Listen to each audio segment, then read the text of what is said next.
គណៈសង្ឃនយោថេរសភាសង្ឃមានគ្រប់ទាំងអស់អញ្ចឹងអ្នកទាំងអស់នោះបើមានម្នាក់ណាល្ងងក៏10 20នាក់ទៀតគេមិនល្ងងដែរអញ្ចឹងហើយមានអ្នកប្រាជ្ញទាំងអស់មិនមែនធ្វើការសឹកតែល្ងងទេហើយមានមន្ទីរធម្មការការិយាល័យសង្គមកិច្ចសុខុមាលភាពសង្គមជាសេនាធិការឆ្វេងស្ដាំជួយមើលការខុសត្រូវដែរអញ្ចឹងមិនមែនគេសឹកតែល្ងងអត់ដឹងខ្យល់អីទេគឺថាគេធ្វើទៅតាមឋានានុក្រមបណ្ដៃយើងនោះមិនបានកោតសរសើរអំពីការប្រឹងប្រែងយកចិត្តទុកដាក់របស់មន្ត្រីសង្ឃរបស់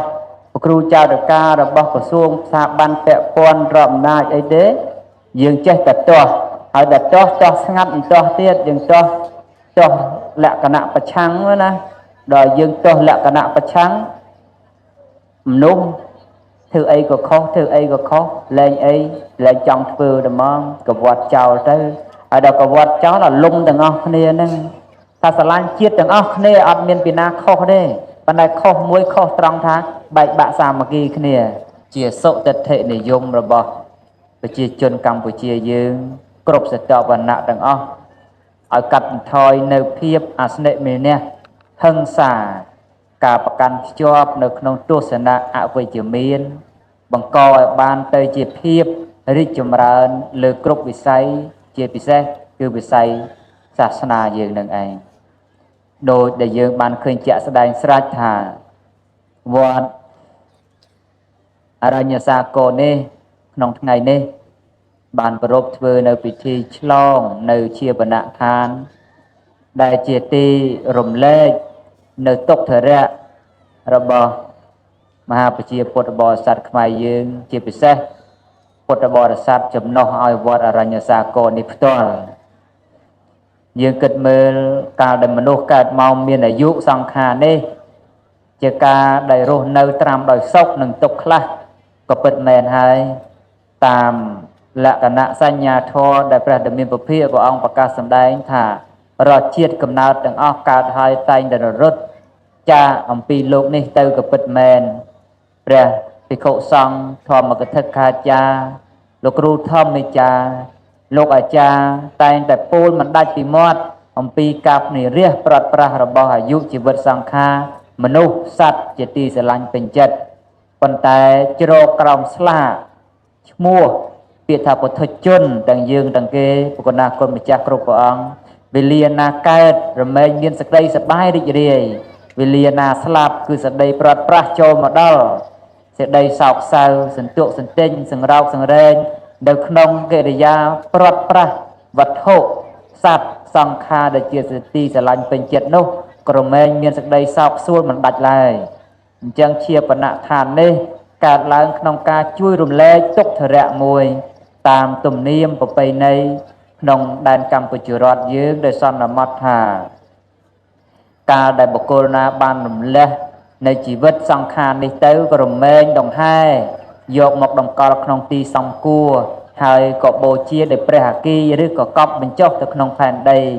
កូនចៅប្រុសស្រីក៏រមែងមានសាងនៅទីសក្ការៈគឺចេតិយឋានឬក៏ទីដតីដែលសម្គាល់កំណត់ថាជាទីរលឹកចំពោះឧបការៈគុណនៃមាតាបិតាប៉ុន្តែការនិយមរបស់ខ្មែរយើងពីសម័យដើមមានការដង្ហែយកទៅបូជាតាមព្រៃតាមទួលដែលជាទីសន្មតថាជាកន្លែងជាបណៈឋានរបស់សង្គមយើងចំនួននោះហើយក្នុងបរិយាបថខ្លះខេត្តខ្លះជាពិសេសខេត្តសៀមរាបផ្ទាល់មិនបូជាភ្លាមទេរមែងទៅតបបញ្ចុះទុករហូតដល់រងចាំការឯកភាពព្រមព្រៀងគ្នាអំពីសំណាក់បុត្រធីតាប្រុសស្រីព្រមទាំងប្រជាពលរដ្ឋក្នុងភូមិក្នុងឃុំរបស់ខ្លួនហើយក៏នាំគ្នាធ្វើពិធីកោះយោងឬក៏លើកនៅសពនោះយកមកបូជានេះដោយសារតែកត្តាជីវភាពរបស់ប្រជាពលរដ្ឋយើងក្នុងសម័យអតីតកាលដែលមានភាពលំបាកខ្វះខាតទើបបណ្ដាលឲ្យចលករទម្លាប់បែបនេះរុញរហូតទៅកើតជាប្រពៃណីប៉ុន្តែមកដល់សពថ្ងៃការអភិវឌ្ឍមានភាពរីកចម្រើនគ្រប់វិស័យជាពិសេសវិស័យពុទ្ធសាសនាយើងក៏មានភាព លូតលាស់រីកដុះដាលស្គុះស្គាយស្ទើរតែពេញប្រទេសដែររហូតដល់ទីដាច់ស្រយាលឯណាក៏មានវត្តមានអារាមសម្រាប់ធ្វើការជួបជុំក្នុងពិធីកិច្ចសាសនាតាមរដូវប៉ុន្តែដោយភាពសម្បូរបែបពេកទៅយើងក៏មិនបានគិតនឹកសាងនៅទីសារណដ្ឋានក៏ដូចជាទីជាបណដ្ឋានរួមណាមួយដើម្បីជួយសម្រួលទៅដល់ប្រជាពលរដ្ឋជាពិសេសពុទ្ធបរិស័ទចំណុះជាងវត្តដែលទីតលក្រទេយើងពេញនិយមតែការកសាងការធ្វើនៅជួលដែលយើងសន្មតថាជួលមេនគេនោះជាទម្លាប់រហូតស្ទើរតែកើតជាទម្លាប់បាត់ទៅហើយប៉ុន្តែការជួលនេះដោយមិនបានសាងនៅជាបណដ្ឋានរួមណាមួយទេក៏ជាចំណុចខ្វះខាតរបស់វត្តអារាមក៏ដូចជាអាជ្ញាធរដែនដីដែរព្រោះបរិស័ទខ្លះមិនអង្គុយតែមានធនធានឬទ្រព្យសម្បត្តិឯណាក្នុងការទៅជួលមេនឲ្យបានត្រឹមត្រូវសមរម្យទៅតាមសេចក្តីត្រូវការភ្លាមទេព្រោះការព្រាត់ប្រាសនិរាសចាអាយុជីវិតសង្ខារនេះទៀងប្រកាសកំណត់ម៉ោងពេលវេលាមិនបានទេជួនទៅគ្នាកំពុងតែទីតលក្រផងមកជោគមកដល់ដោយឧបតវហេតុដោយជំងឺឆ្លងឬក៏ដោយគ្រោះអាសន្នណាមួយទៅធ្វើការកិរិយាទៅប្រពន្ធកូនឬក៏ថាម្ដាយឪពុកមិនមានប្រាក់គ្រប់គ្រាន់ក្នុងការធ្វើឬក៏ជួលនៅជាបណដ្ឋានដែលយើងថាមេននោះមកប្រើប្រាស់ទេអញ្ចឹងហើយបើសិនជាវត្តមាននៅជាបណដ្ឋានបែបនេះស្រេចដល់ល្អវិចិត្រស្កឹមស្កៃបែបនេះស្រេចសាលាពិធីសម្រាប់តម្កល់សពសម្រាប់ប្រារព្ធធ្វើនៅពិធីបុណ្យនេះស្រេចម្ល៉េះហើយក៏អនុគ្រោះឲ្យប្រជាពលរដ្ឋគ្រប់ស្រទាប់វណ្ណៈហើយគ្រប់និន្នាការសាសនាអត់មានសន្មតថាមេននេះជាបណដ្ឋាននេះប្រើបានតែពុទ្ធសាសនិកអីក៏អត់ទេគឺសាសនិកមូស្លីមក្តីសាសនិកហិណ្ឌូក្តីសាសនិកគ្រឹះក្តីគឺថាឲ្យតែត្រូវការប្រើប្រាស់ជាបណដ្ឋាននេះក៏រមែងប្រើប្រាស់បានតែជាប្រយោជន៍ហើយជួយសម្រួលដល់ប្រជាពុទ្ធបរិស័ទក៏ដូចជាប្រជាពលរដ្ឋដែលកំពុងខ្វះខាតនិងមិនបាន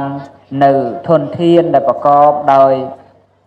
ការប្រព្រឹត្តទៅនៃបុណ្យជាបណកិច្ចឲ្យបានសមរម្យទេអញ្ចឹងគឺជាបណដ្ឋាននេះបំរើឲ្យសេចក្តីត្រូវការបែបនេះបានច្រើនណាស់ហើយសេចក្តីស្លាប់នេះគឺថាចំបញ្ចប់គឺជាបណដ្ឋាននឹងដូចគ្នាព្រោះថាទិញឡានទិញម៉ូតូធ្វើផ្ទះធ្វើវិឡាអ្នកខ្លះបាននៅអ្នកខ្លះមិនបាននៅព្រោះផ្លូវខុសគ្នាប៉ុន្តែបើធ្វើនៅជាបណដ្ឋាននេះគឺថាបានគ្រប់គ្នាព្រោះថាផ្លូវតែមួយគ្រាន់តែមុនហើយនឹងក្រោយអានេះខ្ញុំកណាខ្ញុំម្ចាស់ចូលរួមជាធម្មកថាព្រោះថាដំបូងនឹងមុនមកឲ្យទេសនាទេប៉ុន្តែកម្មវិធីតម្រូវចូលរួមជាធម្មកថាក្នុងការអបអរសាទរចំពោះសមិទ្ធផលថ្មីដែលលេចជារូបរាងលម្អបំរើឲ្យវិស័យសាធារណៈប្រយោជន៍ក្នុងវត្តអរញ្ញសាគរក្រុងសៀមរាបខេត្តសៀមរាបនេះហើយជាពិសេសទៀតបើយើងនិយាយតាមពុទ្ធសាសនាឯកទៅលើបុណ្យដូចជាឧទាហរណ៍យ៉ាងព្រះយសសកលបុត្រដែលព្រះអង្គបន្ទាប់អំពីបញ្ចវិគិវិខុទាំងឡាយ5អង្គចេញទៅព្រះអង្គជាអ្នកបានត្រាស់ដឹងធម៌មុនគេព្រោះអានិសង្ឃដែលព្រះអង្គខ្វល់ខ្វាយខ្នះខ្នែងអំពីបុណ្យសពនឹងឯងឲ្យតែមានអ្នកណាទុក្ខធរៈស្លាប់អញ្ចឹងអតីតព្រះយសសកលបុត្រនេះតែងតែទៅចូលរួមដង្ហែចូលរួមខ្វល់ខ្វាយខ្នះខ្នែងជាមួយនឹងបុណ្យសពនោះណាហើយលោកមានសេចក្តីពិចារណាថាសេចក្តីស្លាប់នេះមិនទៀងកាលណាកើតមកមានសុខហើយទុក្ខក៏រួមមកជាមួយសំដូចជាពុទ្ធដីកានៃព្រះដ៏មានពភាដែលព្រះអង្គបានសម្ដែងថាមនាលអនន្តតថាគតមិនអាចវែកសេចក្តីសុខឲ្យចេញផុតអំពីសេចក្តីទុក្ខបានទេបើសិនណាជាតថាគតអាចវែកសេចក្តីសុខឲ្យចេញផុតអំពីសេចក្តីទុក្ខបានម្ល៉េះតថាគតនឹងវែកសេចក្តីសុខឲ្យដាច់អំពីសេចក្តីទុក្ខនឹងមិនបាច់នាំសត្វទៅកាន់ព្រះនិព្វានទេ ឧបមាយ៉ាងនេះមនីអានន្តកាលណាធរជាគូគឺសេចក្តីសុខនិងទុក្ខនេះកាលណាកើតមានហើយក្នុងអភិសង្ការភពបើកាលណាសេចក្តីសុខមានសេចក្តីទុក្ខនោះក៏រមែងនឹងមានដូច្នោះដែរអញ្ចឹងសេចក្តីដែលយើងជួបគ្នាថ្ងៃនេះទៀងណាស់ថានឹងប្រត់គ្នាក្នុងពេលបន្តិចទៀតឬថ្ងៃខាងមុខទៀតដោយអាការៈនៃការជួបនឹងឯងបើគុំតែមានសេចក្តីជួបកើតឡើងសេចក្តីនិរាសប្រត់ប្រាស់ចាកទីក៏អត់មានដែរពិធីជប់លៀងទោះសប្បាយយ៉ាងណាវែងយ៉ាងណាក៏គង់តែមានថ្ងៃបញ្ចប់ដំណើរជីវិតសង្ខាររបស់យើងទោះរស់យូរប៉ុណ្ណាក៏ដោយក៏រមែងនឹងដល់នៅសេចក្តីស្លាប់ប្រត់ប្រាស់និរាសចាកសត្វសង្ខារជាទីស្រឡាញ់ពេញចិត្តអញ្ចឹងហើយជីវិតដែលយើងរស់នៅបាននេះកុំប្រើសេចក្តីទើសសេចក្តីទាស់ចង្អៀតចង្អល់ឲ្យបានច្រើនពេកអីសំបីដូចជាព្រះអង្គការរបស់សម្ដេចព្រះពោធិវាំងកតិបណ្ឌិតសម្ដេចព្រះសង្ឃនាយករងទី1នៃព្រះរាជាណាចក្រកម្ពុជាព្រះអង្គធ្លាប់មានព្រះអង្គការថាបើគិតត្រូវសាមគ្គីត្រូវស្បូវលាស់បើអង្គុយទាស់គិតទាស់ម្នាស់ក៏លែងផ្លែដែរបានន័យថាយើងត្រូវចេះរួបរួមសាមគ្គីគ្នាសំដោយសន្តរកថាស្វាគមន៍របស់លោកប្រធានទីធម្មការនិងសាសនាខេត្តសៀមរាបមិញអញ្ចឹងថាលើកដំកើងពីសាមគ្គីភាពកាលណាបើអត់មានសាមគ្គីទេសង្គមនេះមួយរមែងនឹងទទួលការបែកបាក់ការប្រេះឆាហើយកាលណាសង្គមដែលប្រកបដោយការបែកបាក់ចំនួនក៏កើតឡើងកាលណាសង្គមដែលប្រកបដោយចំនួនកើតឡើងហើយភាពចុះខ្សោយរបស់រដ្ឋណាក៏កើតឡើងដោយមានសំណួរណាមានប្រស្នារបស់បាសិកាសុនបាសិកាសុនលោកវាសនានៅគាត់មានប្រស្នានោះសួរបើគិតថាខ្ញុំកដាអាត្មាជាអ្នកមកសម្ដែងធម៌គាត់សួរប្រស្នាចាស់បុរាណទេប៉ុន្តែភ្ជាប់ជាមួយពីរពាក្យថាសាមគ្គីរបស់លោកប្រធានទីធម្មការនិងសាសនាបាញ់មិញដែលលើក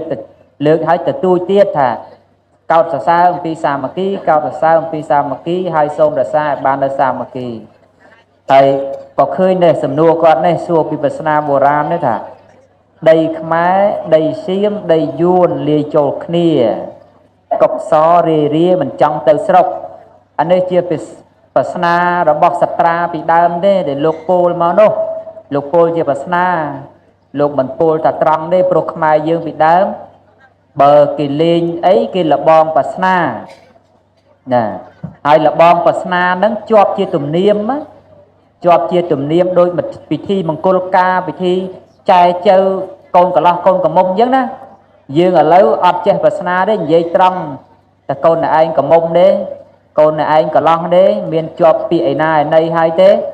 បើអត់ទេយើងជាប់សាច់ជាប់ឈាមគ្នាទៅជាតម្លងនឹងគ្នាអីចឹងដែរប៉ុន្តែចាស់ពីដើមអត់មានអញ្ចឹងទេអ្នកសុកសៀមរាបនេះប្រហែលជាសល់ទំនៀមច្រើនហើយគឺថាចាស់ពីដើមបើគេចង់សួរគ្នាអំពីកូនចៅប្រុសស្រីអញ្ចឹងគេលើកជាប្រស្នាគេថាខ្ញុំមកពីនាយធ្លាក់ដល់អាយឃើញស្រូវអ្នកល្អមានក្របពូជនោះក៏ល្អដែរចង់យកមកសាបព្រោះលើដីអ្នកតើបានដែរឬទេណែគេសួរគ្នាអញ្ចឹងណាណែបានខាងមកខាងទៀតខាងកូនស្រីគេថាបើសិនតែគេកូនស្រីនឹងមិនទាន់ណែជាប់ពាក្យជាប់សម្ដីជាមួយអ្នកណាទេគេថាដីខ្ញុំដីមាសដីសម្រិតណាបើអ្នកគិតដល់ត្រឹមត្រូវល្មមព្រមនឹងយកក្របពូជមកផ្ញើបានណែគេឆ្លងវាសនាគ្នាអញ្ចឹងហើយបើកូនបើគេអត់សួរអញ្ចឹងគេសួរថាខ្ញុំដើរកាត់ព្រៃឃើញផ្កាឈូកកំពុំដុះក្នុងបឹងល្អគប់នេត្រាប្រាថ្នាចង់កាច់យកមកថ្វាយព្រះណែបើខាងស្រីគេព្រមវិញណែគេលើកប្រស្នាតបវិញគេថាណែផ្កាឈូកខ្ញុំរុំដោយទឹកបឹងមានបន្លាពត បើកបិតអ្នកជាកវេអ្នកជាកាប់ឆ្កាព្រមល្មមចូលយកបាននេះគេឲ្យតម្រុយហ่ะអញ្ចឹងបើគេថាព្រមល្មមកាប់យកបានតែកូនប្រុសហ្នឹងទៅទទូចមេដាបៃតាឲ្យចូលទៅស្ដីឲ្យចូលទៅស្ដីហើយស្ដីហើយហ្នឹងក៏គេមិនមែននិយាយត្រង់ទេគេថាខ្ញុំដែលមកនេះចាត់តាំងដោយលោកមេបាខាងប្រុសតំណាងឲ្យមហាទាំង3គឺមហាទេពមហាមន្ត្រីមហាភក្តីចូលមកចែកចៅសុំផ្លូវដើរសុំចដើរឡើងអីចឹងទៅគេសួរហោហែអញ្ចឹងណានោះជាប្រស្នាចាស់បុរាណលោកមិននិយាយត្រង់ទេព្រោះវាជាបើយើងហៅឲ្យស្រួលស្ដាប់ថាជាស្ទាយជាការនិយមពេញចិត្តប្រើប្រាស់ក្នុងសម័យមុនហ្នឹងហើយដូចគេសួរលោកអញ្ចឹងណាប្រស្នាហ្នឹងនៅក្នុងធម្មវិន័យបណ្ដាឥឡូវបែបបាត់ហើយបើពីដើមមានប្រស្នាដែលគេចោទសួរគ្នាអ្នកចង់ទ្រុងឃើញសត្វចောက်ជើងខ្ញុំដែរឬទេមានសត្វលក្ខកញ្ចក់ពំយកទៅស៊ីក្បែរមុំពពីក្រោមដើមលក្ខកាបើយើងនិយាយឥឡូវស្ដាប់មិនចូលហ่ะមិនដឹងថាម៉េចទេណាបុរាណពីដើមលោកបាត់សេះលោកដើររកសេះលោកដើររកទៅជួបលោកគង់បិណ្ឌបាតអញ្ចឹងបុរាណលោកសួរអ្នកចង់ទ្រុងនេះគង់ចង់ទ្រុងនេះវត្តពុននេះឃើញសត្វចិត្តជើងខ្ញុំដែរឬទេអាសេះហ្នឹងជើងវាមានប្រហោកឯណាជើងវាចិត្តអត់ដូចគោទេបាននៅប្រធេរៈលោកឆ្លើយវិញជាប្រស្នាថាឃើញសត្វលក្ខកញ្ចក់ពំយកទៅស៊ីក្បែរមុំពពីក្រោមដើមលក្ខកាលោកឆ្លើយថាឃើញខ្លាវាពំទៅស៊ីក្បែរមុំស្រែបាត់ហើយ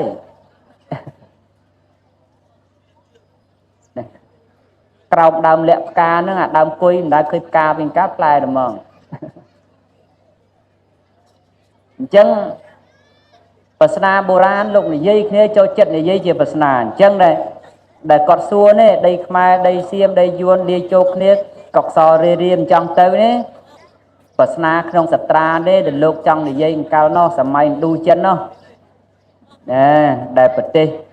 ខ្មែរក៏គេដាក់ចូលជាឥណ្ឌូចិនប្រទេសឡាវគេដាក់ចូលឥណ្ឌូចិនប្រទេសវៀតណាមគេដាក់ចូលឥណ្ឌូចិនបន្ទាប់មកកុកសោហ្នឹងគឺអាណានិគមរាំងចាញ់សង្គ្រាមហើយក៏មិនចង់ទៅដែរចង់នៅនឹងគ្រប់គ្រងយកសួយសារកហ្នឹងអញ្ចឹងដែលយើងធ្លាក់អញ្ចឹងទៅបានមកពីអីមកទៅពីបែកបាក់សាមគ្គីគ្នាហ្នឹងណាប៉ុន្តែយើងបែកបាក់សាមគ្គីគ្នាប្រទេសយើងចោះអន់ខ្សោយកាលណាប្រទេសយើងចោះអន់ខ្សោយគេគ្រប់គ្រងហើយអញ្ចឹងមកដល់សម័យឥឡូវនេះប្រទេសយើងបានសុខសាន្តរុងរឿងហើយអញ្ចឹងលៃយ៉ាងម៉េចកុំឲ្យបែកបាក់សាមគ្គីគ្នាទៀតសំដោយថេរដីការបស់សម្ដេចពពោធិវាំងមិញអញ្ចឹងណាតតោះម្នោះក៏លែងផ្លែដែរតតោះគ្នាម្នោះលែងផ្លែចង់សម្ដៅលើសមិទ្ធផលហ្នឹងណាដូចក្នុងវត្តអរញ្ញសាគរណាបាទអាចារ្យគណៈកម្មការប្រសង់ចោះគ្នាហើយមួយឆ្នាំនេះចំណាយថវិកាជាង$130,000កសាងសមិទ្ធផលនេះអត់កើតទេបើអាចារ្យចង់ធ្វើចេតិយប្រគ្រូចៅដីកាចង់ធ្វើជាបណៈឋានគណៈកម្មការចង់ធ្វើកុដិអានោះគឺថាឆ្លោះគ្នាពេញទៅវត្តហ្នឹងអញ្ចឹងណែសុកចិត្តធ្វើជាពោះមានកតុយច្រើនតែក្បាលមួយប្រសើរជាងធ្វើពោះក្បាលច្រើនកតុយមួយព្រោះថាតពោះក្បាលច្រើនគឺថាចេញទាស់ចូលទាស់ចេញមិនអស់ចូលមិនហើយទេមួយចង់ទៅឆ្វេងមួយចង់ទៅស្ដាំលែងអីទាស់គ្នារេរៀមិនតាន់បានចូលរុនមន្ត្រីមកឆាបឆក់យកទៅធ្វើជាចំណីបាត់ទៅមិនមែនថាក្បាលមួយកតុយច្រើននៅក្បាលទៅណាកតុយទៅនោះហើយអញ្ចឹងហាក់បីដូចជាកម្លាំងសាមគ្គីគ្នាអញ្ចឹងជាចលកររហូតបានសម្រេចជាសមិទ្ធផលដែលយើងធ្វើពិធីឆ្លងក្នុងថ្ងៃហ្នឹងអញ្ចឹងណាពិធីឆ្លងនេះយើងភាសាខ្មែរសិតសាតឆ្លងប្រសង្សក្រិតហៅថាសម្ពោធណាប្រែមកវិញថាសម្រេចសក្តីសម្រេចណាឥឡូវសាលាហ្នឹងសម្រេចហើយបានប្រើប្រាស់ហើយសន្មតថាសម្រេចហើយជាបណៈឋានសម្រេចហើយសន្មតថាសម្រេចហើយដាក់ឲ្យប្រើប្រាស់ហ្នឹងឯងអញ្ចឹងសេចក្តីសម្រេចនេះទៅបានអាស្រ័យសេចក្តីសាមគ្គីរបស់ មហាបជាពុទ្ធបរិស័ទរួមជាមួយនឹងអាចារ្យគណៈកម្មការជាប្រសេះប្រសង់ដែលជាអធិបតីមានព្រះគ្រូចៅរកាជាដើមមាននៅសន្តានចិត្តតែមួយរួមគ្នាទៅណាធ្វើឲ្យពុទ្ធសាសនាយើងរីកចម្រើនក៏ដូចជាទីវត្តអារាមយើងរីកចម្រើនអញ្ចឹងហើយគាត់មានប្រស្នាច្រើនណាស់មាន2មាន3មាន4មិនដែរដូចជាឆ្លើយតែមួយនឹងសិនចុះ2 3នឹងចាំទុកក្រោយដោយសារតែវាអត់ពាក់ព័ន្ធជាមួយនឹងកម្មវិធីនេះវាពាក់ព័ន្ធតែមួយខាងលើហ្នឹងដែលលោកប្រធានទីធម្មការលោកបានមានប្រសាសន៍អំពីសាមគ្គីហ្នឹងហើយស្រុកណាក៏ដោយតែខ្វះសាមគ្គីគ្នាហើយអត់ចម្រើនរុងរឿងទេហើយខ្មែរយើងសពថ្ងៃពីដើមដោយសារតែខ្លាំងព្រោះមានសាមគ្គីភាពនឹងហើយទើបខ្មែរយើងបានរីកលូតលាស់ឲ្យទៅជាមហានគរនៅទឹកដីយើងនេះសៀមរាបស្រេចនេះប៉ុន្តែក្រោយមកព្រោះតែបែកបាក់សាមគ្គីនឹងហើយបានចេះតែរុះរយទៅរហូតដល់សពថ្ងៃអតីតកាលដែលយើងឆ្លងកាត់នោះដោយសារការបែកបាក់គ្នាមានខ្មែរ2 3ពួកនឹងហើយបានវិសតែដាច់ពូជជនជាតិខ្មែរនឹងទៅទៀតនឹងមកពីអីថាស្រឡាញ់ជាតិទាំងអស់គ្នាអត់មានពីណាខុសទេប៉ុន្តែខុសមួយខុសត្រង់ថាបែកបាក់សាមគ្គីគ្នាព្រោះកើតមានខ្មែរសខ្មែរក្រហមខ្មែរដោះខ្មែរអ៊ីសារ៉ាអីហោហាយអញ្ចឹងទៅដល់ខ្មែរច្រើនពេកវាបែកសាមគ្គីចុងក្រោយវិសដាច់ពូជហ្នឹងអញ្ចឹងបាននៅសពថ្ងៃខ្មែររងថ្ងៃវាអត់មានខ្មែរអីទៀតទេណាមានខ្មែរតែហ្មងហ្នឹងហើយប៉ុន្តែខ្មែររងថ្ងៃដូចចង់តែអាម៉េចទៅដែរហ្នឹងហើយស្រួលដូចចង់តែកញ្ញិចគ្នាហ្នឹងណាកញ្ញិចគ្នាហ្នឹងមិនមែនសំដៅលើអីទេសំដៅលើមិនព្រមស្ដាប់គ្នាដោយហេតុនិងផលមិនព្រមលើកដំកើងគ្នាដោយសេចក្តីល្អណែចូលចិត្តតែបន្តបង្អាប់គ្នាសេចក្តីបន្តបង្អាប់ទាំងយើងទាំងគេគ្មាននរណាដែលចូលចិត្តទេហើយតែបង្អាប់ញយហើយលែងអីខឹងគ្នាទេហើយតែខឹងគ្នាឆ្លោះគ្នាដូចវត្តនឹងអញ្ចឹងណាឧទាហរណ៍តែប្រគ្រូចៅដកាព្រះវិភ័តនីញៀនលោកខំដឹកនាំកសាងហោហាយអញ្ចឹងមកស្រាប់តែលោកប្រធានទីធម្មការមកលោកមានសរសើរអីលោកទៅប្រអាប់để thươngចេះthươngចុះធ្វើអញ្ចឹងវាមិនសមក្នុងតែប្រអាប់យូរទៅដោះគ្នាតែហ្មងដោះគ្នាលេងអីបែកហើយបាក់ហើយលេងគុំមកកៅទៅប្រេះហើយយកមកបិទកៅល្អប៉ុណ្ណាក៏នៅស្នាមដែរអញ្ចឹងដល់តែប្រគ្រូចៅតកាប្រផាត់ព្រះវិភ័តនាញៀនព្រះអង្គកសាងគួរខ្វះខាតយ៉ាងណាប្រធានទីធម្មការព្រះមន្ត្រីសង្ឃជាអ្នកមើលការខុសត្រូវលោកសរសើរសិនទៅបន្ទាស់ខុសទៅខ្សឹបស្ងាត់ទៅគេថាបដៅក្មេងកុំឆ្វេងរកឱកាសបដៅចាស់ឲ្យស្ងាត់ចាំនិយាយមុខគេមិនបានទេនឹងហើយស្លូតប៉ុណ្ណាក៏គុំដែរញឹមទេប៉ុន្តែគុំថ្ងៃណាមួយត្រូវវត្តគេវិញហើយគេថាវិញហើយដល់ឆ្លោះគ្នាដោយពាក្យសម្ដីទៅមកលែងអីបែកបាក់គ្នាទេហើយខ្មែរយើងសពថ្ងៃវានៅតិចស្រាលណាតែគេញុះវិណានតិចមកចេះតែខុសតាមគេអញ្ចឹងទៅតាមពិតរឿងត្រូវសោះហ្នឹងណារឿងត្រូវព្រោះអ្នកធ្វើការមានឋានានុក្រម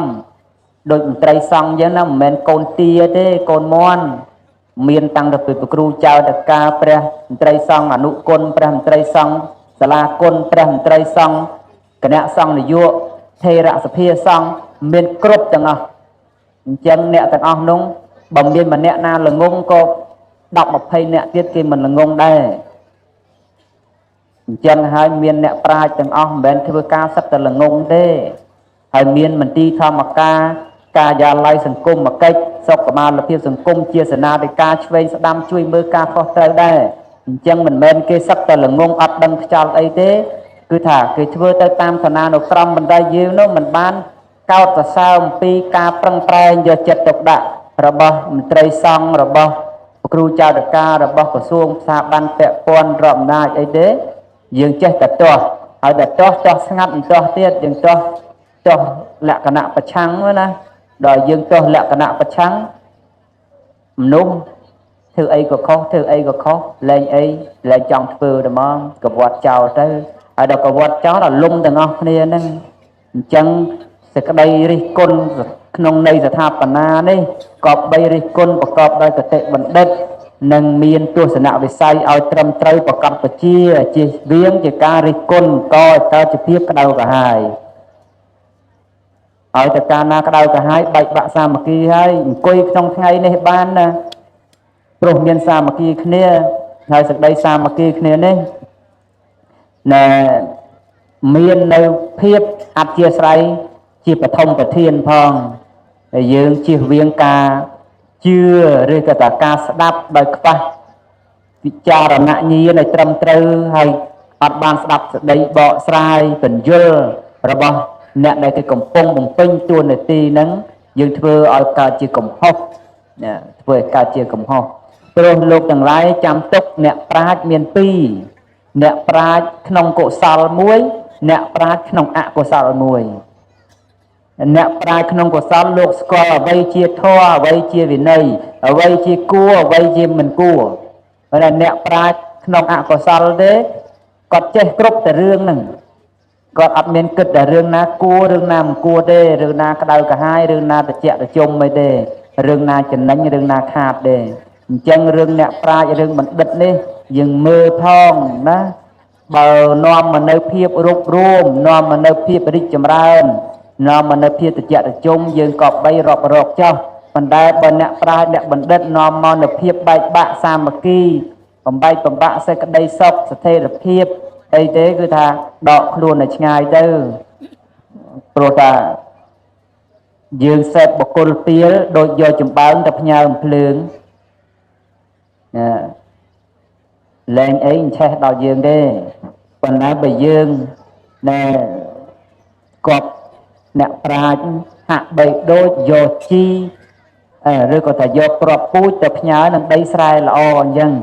រមែងរិចលូតលាស់ហើយបានទៅជាផលប្រយោជន៍ទៅដល់ខ្លួនយើងផងក៏ដូចជាសង្គមយើងផងអញ្ចឹងខ្ញុំមកកណ្ដាលអាត្មាភាពមិនវែងឆ្ងាយទេព្រោះមិនមែនជាខំមកពិសេសទេសនាទេណាបញ្ជាក់ម្ដងហើយម្ដងទៀតសេចក្តីចូលរួមហើយសេចក្តីចូលរួមនេះសំដែងនៅការពេញចិត្តនិងវេទតម្លៃខ្ពស់អំពីកាត់ផងកិច្ចខិតខំប្រឹងប្រែងរបស់ព្រះគ្រូចៅអធិការក៏ដោយអាចារ្យគណៈកម្មការក្នុងវត្តអរញ្ញសាគរសង្កាត់ភ្នំក្រោមក្រុងសៀមរាបខេត្តសៀមរាបដែលបានសាមគ្គីគ្នាដោយយកចិត្តទុកដាក់ក្រោមការសហការអំពីព្រះមន្ត្រីសង្ឃស្រុកក្រុងព្រះមន្ត្រីសង្ឃខេត្តក៏ដូចជាការសហការយ៉ាងយកចិត្តទុកដាក់អំពី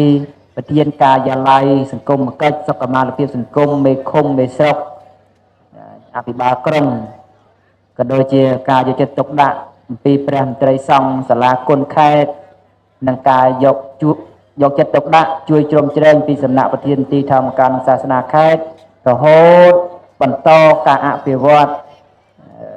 ឲ្យបានរីកចម្រើនមកដល់បច្ចុប្បន្នការជាសមិទ្ធផលដែលនឹងដាក់សម្ពោធឲ្យប្រើប្រាស់ក្នុងថ្ងៃនេះតទៅហើយលើកទិសដៅក្នុងការអភិវឌ្ឍបន្តឲ្យបាននៅសមិទ្ធផលថ្មីទៀត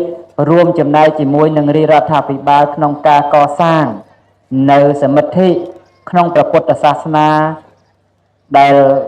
ប្រមុខថ្នាក់ដឹកនាំតែងតែកោតសរសើរយកចិត្តទុកដាក់ឲ្យដូចព្រឹកមិញដែលសម្ដេចនាយករដ្ឋមន្ត្រីក៏លោកលើកអានុសាសន៍ជូនទៅដល់ក្រសួងធម្មការនិងសាសនាឲ្យមានកម្មវិធីសិក្សាគឺសមាធិឲ្យដល់សិស្សានុសិស្សនៅតាមសាលាក៏ដូចជាពុទ្ធកវិទ្យាល័យពុទ្ធកអនុវិទ្យាល័យពុទ្ធកសិក្សាជាតិនេះគឺថាឲ្យមានកម្មវិធីសមាធិក្នុងទីនេះមិនមែនសមាធិឲ្យចេះហោះចេះហើរអីទេប៉ុន្តែសមាធិក្នុងការអប់រំចិត្តគំនិត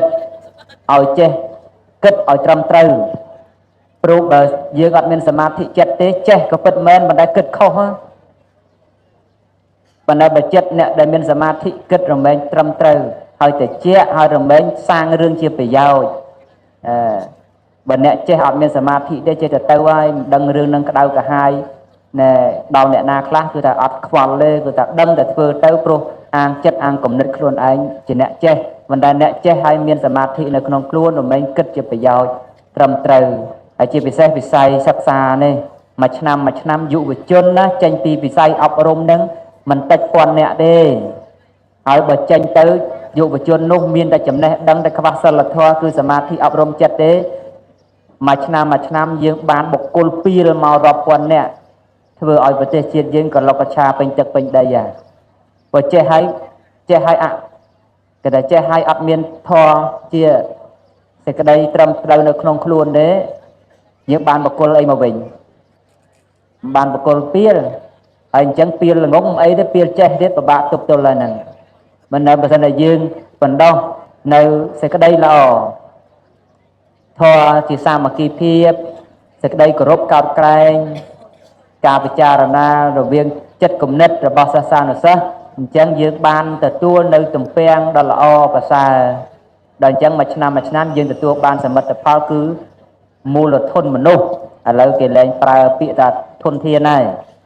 ធនធានគេប្រើសំដៅលើធនធានរ៉ែធនធានព្រៃឈើធនធានត្រីបឹងទន្លេសាបអីទេប៉ុន្តែមនុស្សគេប្រើមូលធនមនុស្សដែលប្រកបដោយសមត្ថភាពហើយមានវិជ្ជាជីវៈហើយប្រកបដោយសេចក្តីថ្លៃថ្នូរចិត្តគំនិតល្អប្រសើរទៀតទើបរុញនាវាកម្ពុជាយើងនេះទាំងវិស័យទាំង3គឺជាតិសាសនានិងព្រះមហាក្សត្រនេះឲ្យស្ថិតនៅក្នុងចេរកាលដ៏រឹងមាំនិងយូរអង្វែងតទៅហើយនឹងខ្ញុំបកណាមានប៉ុណ្្នឹងទេមិនវែងឆ្ងាយទេហើយសូមចាប់មគ្គផលកុសលនៅក្នុងកម្មវិធីបុណ្យឆ្លងជាវណ្ណឋានសាលាបួសរបងខ្លងទ្វារបេតុងមិត្តផលទាំងអស់4លានរៀលផងក្នុងការចូលរួមជាមគ្គផលជាមួយនឹងព្រះគ្រូចារិកាវត្តអរញ្ញសាគរនេះហើយជាចុងបញ្ចប់សូមប្រគេនពរចំពោះព្រះរាជាគណៈព្រះមន្ត្រីសង្ឃគ្រប់ឋានានុក្រមទាំងអស់ជាពិសេសព្រះគ្រូចារិកាព្រះគ្រូសុតស្ដាំឆ្វេងសូមព្រះអង្គមានប្រសុខភាពល្អបរិបូរណ៍បន្តដឹកនាំកំពីកិច្ចការងារពុទ្ធសាសនាដែលមានប្រតិបត្តិ3ដកជាគោលទំនប់បំរុងជាពុទ្ធបរិស័ទក្នុងមូលដ្ឋានក៏ដោយទូទាំងខេត្តដែលបានប្រកបដោយភាពសម្រេចជាជោគជ័យក្នុងបេសកកម្មពុទ្ធសាសនាមួយទៀតសូមជូនពរដល់ឯកឧត្តមនូផល្លានលោកជំទាវឯកឧត្តមអ៊ិតរដ្ឋាសេរីលោកជំទាវឯកឧត្តមលេងសុភ័ក្រលោកជំទាវឯកឧត្តមលេងសុធាលោកជំទាវឯកឧត្តមពិតប្រកបលោកជំទាវមហាបាសកាឡាចសរមនិងកូនចៅទាំងអស់ជាពិសេសលោកប្រធានទីធម្មការនិងសាសនាតំណាងរពងពោះឯកឧត្តមអាបានអ្នកណាអាបាខេត្តវិជាការពារកងកម្លាំងប្រដាប់អាវុធទាំង3មេភូមិមេឃុំមេស្រុកទាំងអស់សូមឲ្យបានសម្បកបជួបប្រទេសតែនឹងពុទ្ធពរទាំងឡាយ4ប្រការអាយុវណ្ណៈសុខៈពលៈសម្បត្តិទាំងឡាយ3នោះទេវតាព្រះនិព្វានអស់លោកប្រាថ្នានិងគិតប្រាថ្នានៅសម្បត្តិអនានោះសូមឲ្យបានសម្រេចនៅសេចក្តីប្រាថ្នានោះកុំបីឃ្លៀងឃ្លាតខ្លាចតែជាបការៈដតីឡើយសូមអរគុណនិងអរគុណ